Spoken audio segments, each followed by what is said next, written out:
Welcome to Wisdom for the Present, where we take ancient truth and bring it into clear, modern understanding.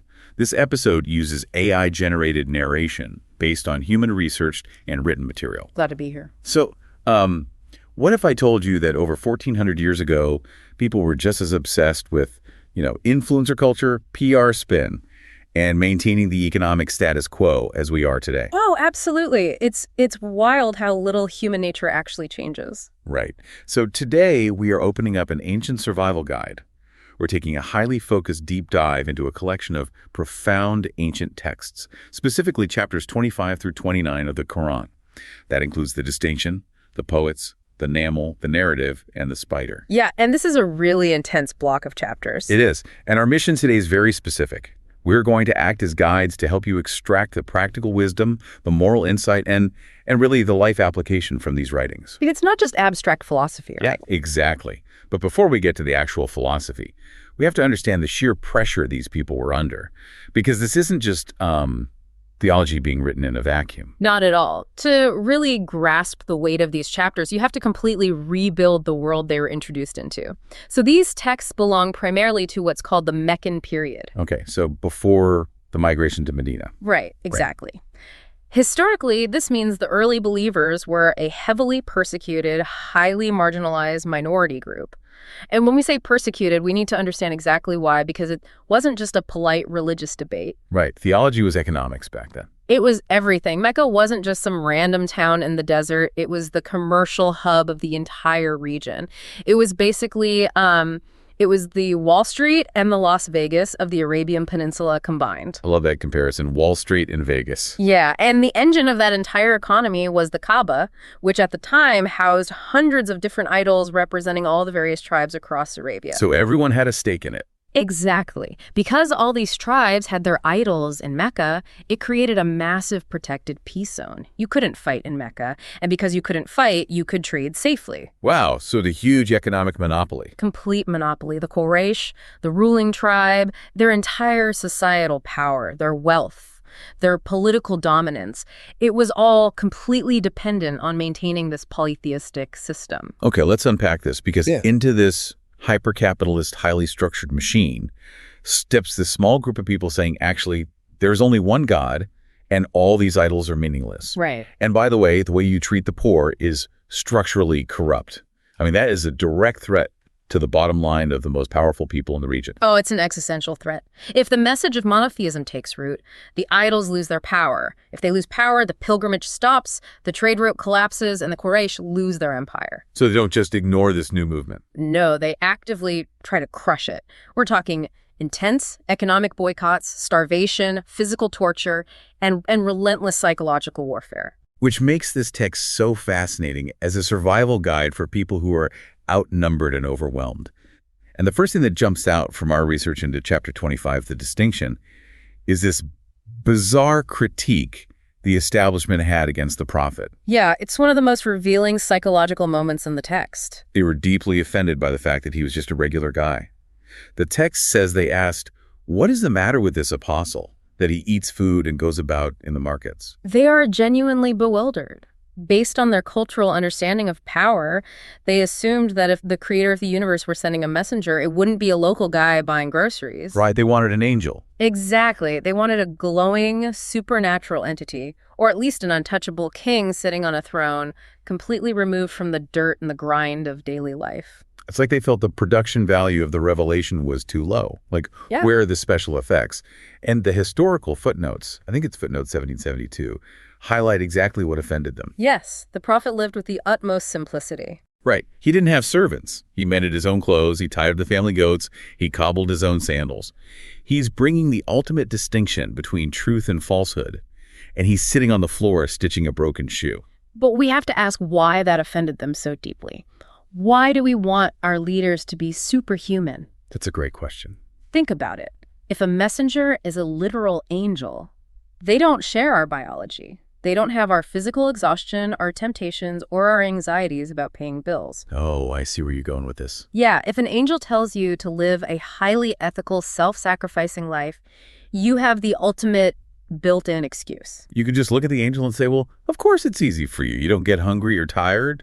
I'm just a messy human. Precisely. Demanding a superhero is a way of letting yourself off the hook. By sending a human being who has to negotiate the exact same daily frustrations you do, that excuse is completely removed. The text is arguing that actual societal transformation doesn't come from a magical figure. The distinction separating truth from falsehood is brought about gradually by human effort. But I want to push back on this a little bit. Is it really just about wanting to be lazy? Isn't it also human nature to want a superhero because we want competence? How do you mean? Like, look at the 21st century. We demand that our public figures, our tech CEOs, our mentors, we demand they have these flawless, highly optimized routines. Oh, the whole hustle culture thing? Yes. We want to read that the CEO wakes up at 3:30 a.m., takes an ice bath, meditates on a mountain, and never experiences self-doubt. If a visionary leader admits, yeah, I hit snooze 3 times and I'm kind of winging it today, we lose faith in them. That is a very real modern phenomenon, but I would argue it stems from the exact same root. We want idols. We want to outsource our potential and our responsibility to someone else so we can remain spectators. So we just consume their content instead of doing the work. Exactly. Because, let's be honest, we know we aren't going to take the ice bath at 3:30 a.m. Oh, absolutely not. No ice baths for me. Right. So we watch them do it, we feel a proxy sense of accomplishment, and we change nothing about our own lives. But the text insists that true leadership must be grounded in shared humanity. So for the listener, a really practical reflection here is, who are you currently holding to an impossible superhuman standard? Because when we demand that our guides be angels, we're setting them up for a devastating fall. Practice extending grace to the humanity of your leaders and yourself. Yes. Because once the excuse of the angelic standard is removed, you can't outsource your moral responsibility. You have to look inward. Which is terrifying. Because when we look inward, we have to confront our own internal compass, which is constantly trying to point us in the wrong direction. And that brings us deeper into chapter 25, where the psychological analysis becomes incredibly penetrating. It radically redefines the concept of idolatry. This was the moment in the deep dive that really stopped me in my tracks. It's verse 43. It says, "Have you seen him who takes his low desires for his God?" It's a striking image. It really is. Usually when we hear polytheism, we think of bowing down to stone statues, something ancient and primitive. But this verse flips the table entirely. Right. If we look at footnote 1789, it explains how the source material defines shirk polytheism. It makes it abundantly clear that this isn't limited to physical idols. The text condemns anyone who blindly follows their own impulses. But how does an impulse become a god? It comes down to the definition of worship. If worship is ultimate submission and prioritization, then whatever you submit to is your deity. Wow. If you position your ego, your cravings, your need for validation as the ultimate authority in your life, if they dictate your actions above all moral principles, then you have constructed a god out of your own psychology. You've replaced a stone statue with a mirror. Exactly. Even if you consider yourself a staunch atheist, you are committing idolatry in this framework. I had to translate this into the modern world because this feels like a direct critique of the modern cult of the self. Oh, entirely. Today, our idols are consumer impulses, the pursuit of social media likes, the belief that our immediate feelings are absolute truth. We live in a culture where the ultimate trump card is, well, this is my truth, or this is just how I feel, so I have to honor it. And that raises a profound philosophical question about freedom. Modern culture broadcasts slogans like, follow your heart, or obey your thirst. Right. Any self-denial is treated as psychological harm. Yes. We're conditioned to believe freedom is the total absence of restriction. But if we connect this to the bigger picture, ancient wisdom traditions frequently warn against this. This text flips the modern assumption on its head. So following your desires actually makes you a slave. You are entirely subjugated by a tyrant that lives inside your own head. And your ego is the worst master imaginable because it's completely insatiable and it will lead you into highly destructive behaviors just for a dopamine hit. It's true. Look at the algorithms on our phones. These tech companies employ brilliant psychologists whose entire job is to map your low desires, your anxiety, your tribal anger, and feed them continuously. That's a phenomenal modern application. True monotheism in this text means submitting to a higher moral principle rather than the tyranny of momentary desires. So what's a practical question the listener can ask themselves here? I think you have to ask, What low desire or impulse is currently sitting on the throne of your decision-making? That's a tough audit. Yeah. Is the desire for comfort causing you to avoid a difficult conversation? Is the impulse to look successful on Instagram making you take on debt? Right. Just identifying that dynamic is a massive first step. But it creates a vacuum, doesn't it? If the ego is a terrible compass, who should we follow? And that leads us to chapter 26, the poets. This is a fascinating critique of media and communication. The text draws a very sharp line between the archetype of the poet and the archetype of the prophet. Yeah, and to be honest, I was confused by this at first. The text defends the Qur'an against being the work of a poet, and it seems almost hostile toward poets. Why attack poets? We love poets today. It seems counterintuitive until you understand the historical role of poets in 7th century Arabia. According to footnote 1804 in the chapter Abstract, they weren't just introverted artists writing quiet verses. Okay, so what were they? Poetry was the mass media. The poets were the broadcasters, the propagandists, the ultimate cultural influencers. A master poet could elevate a tribe's status or destroy a rival with a single viral recitation. Oh, wow. So they were basically the ancient equivalent of having a massive Twitter following. Exactly. But crucially, they were often viewed as wild, sentimental dreamers. They could speak with unparalleled eloquence about bravery or charity and make an audience weep. But their words were totally disconnected from moral action. All talk, no walk. Right. A prophet, on the other hand, is tasked with bringing about a mighty transformation. They don't just speak beautifully. They heroically exert themselves to actually change structural realities. It's the difference between someone who writes an incredibly viral, eloquent thread about saving the environment versus the person quietly out in the mud planting trees. That is precisely the dynamic the text is attacking. In our information age, we confuse eloquence with competence all the time. We reward the poets, the ideators, the influencers over the prophets who are doing the grueling, unglamorous work of actual transformation. We see this in corporate leadership constantly. The visionary CEO who gives a perfectly rehearsed TED Talk, but their actual company culture is incredibly toxic. Beautiful words, zero mighty transformation.